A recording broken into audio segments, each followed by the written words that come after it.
In today's video, I'm going to teach you how to add shadow in Affinity Designer. We'll walk through adding a clean, adjustable outer shadow to an image so it looks grounded and professional without complicating your workflow. Start by making sure the image layer you want to affect is selected in the Layers panel. Then right-click directly on the image on your canvas.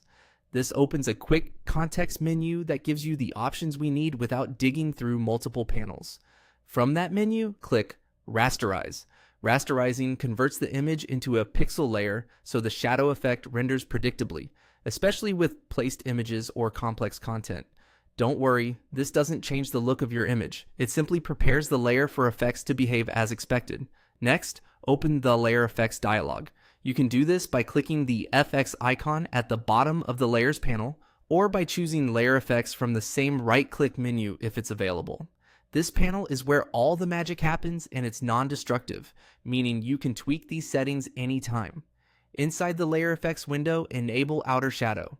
You'll see the shadow appear immediately around your image.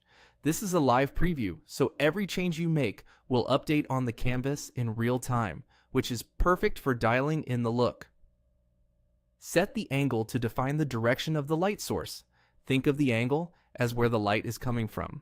The shadow will fall on the opposite side. A subtle diagonal angle often looks natural, but choose what suits your layout. Adjust the opacity to control how strong or faint the shadow appears.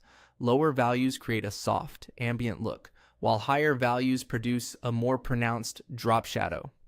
Aim for enough contrast to separate the image from the background without making it look harsh. Increase or decrease the Hapas radius to control softness. A larger radius spreads and blurs the shadow's edges, which is great for depth and realism.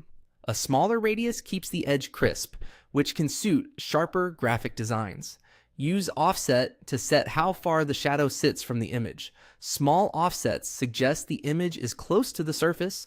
Larger offsets make it appear lifted or floating. Balance this with radius so the distance feels believable. Finally, refine intensity to adjust how concentrated the shadow appears within its area.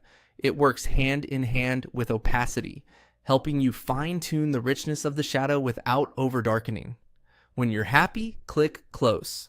Your outer shadow is now applied and fully editable anytime through Layer Effects.